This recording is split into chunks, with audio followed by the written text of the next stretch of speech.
it's not the fact that it's Ric Flair and it's a lot of divorces and it's happened before. It's the way he reacted. A friend of mine, Matt Granahan, okay, suntan Superman, King of Connecticut, Division I wrestler back in the day, MMA fighter in the Florida MMA Hall of Fame, legit badass, okay, gets the wrestling business, been around the wrestling business, gets the gimmick, gets self-promotion, all that stuff. But he also does some marketing for the Berman Law Team, which I'm the director of business development for the Berman Law Team. So here's a cheap plug. Anybody out there been hurt in a car accident or at work, reach out to me. Remember, we don't get squat unless you get a lot. Okay. So he reached out to me, and he'd known Ric Flair for a number of years because Rick had a boat, I think at Lake Norman in Charlotte. There was a place he used to hang out, and Matt bounced there.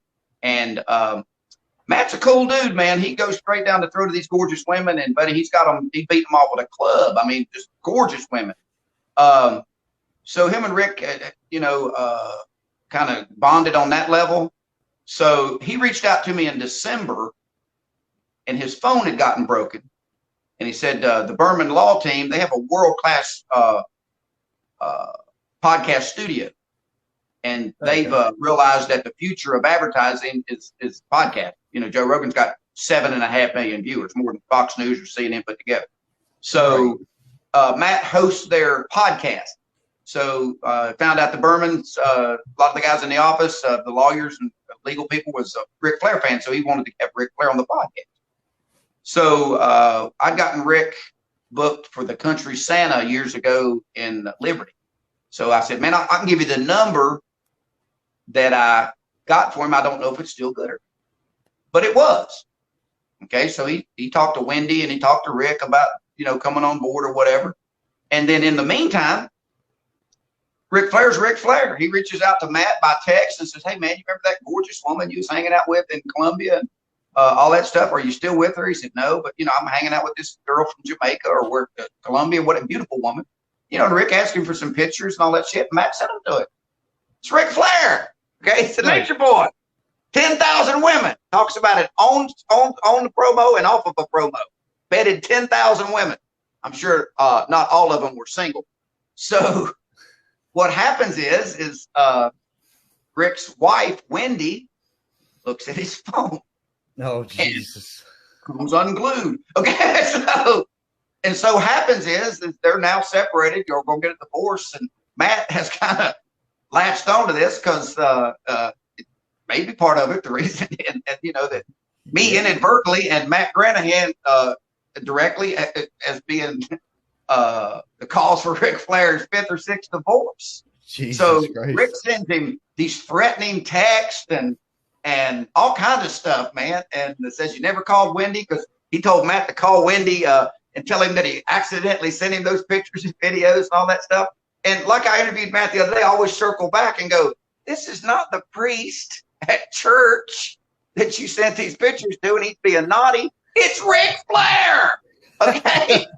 It's Ric Flair. So the sad part about it is that Rick is now playing the victim. Okay. I mean, he's caused more divorces than anybody in the Carolinas. So Matt's kind of running with it. And so Matt had Wendy's number.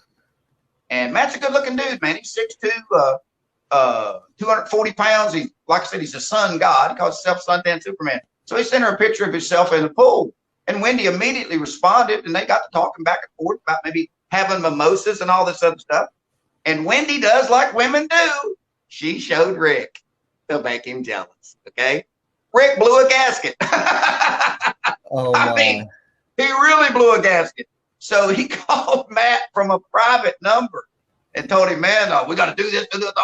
So Rick had mentioned it on his podcast the other day. So Matt is getting all the mileage he can. He's went on the Kevin Sullivan podcast. He went on Hannibal TV. I interviewed him. He's went on Bob Carson's MMA thing. So he's kind of wanting to turn it into an angle, which I think would be great. Okay. Call it Rick's Revenge. We're trying to reach out to a couple promoters, a couple different ideas. If Rick's not available, maybe do a show with where Arn is, where Arn gets revenge for Rick because, Arn was, in the Four Horsemen with him and all this other stuff. Yeah. but it's all true. Okay, it's all true. Rick loses his mind, and I've heard over the years, and again, not burying anybody. Hell, it's in everybody's book. Ole Anderson talks about it, how thin-skinned Rick was. You know that he was, you know, not macho like everybody thought he was. I'm not saying he's not macho, but again, going back to it, it's Ric Flair. Right, okay? the guy Ric that you would Flair. Okay, the guy like you would Ron figure is Jeremy. Teflon. Okay, you know, it's not your priest. It's not your preacher. Okay, it's not your neighbor who pretends like he's a Christian. It's Ric Flair. Rick asked him for some pictures. He sent him some pictures. His wife saw it, and now Rick goes, ah! Okay. Jeez, so that's the Ric Flair angle. But it's a shoot.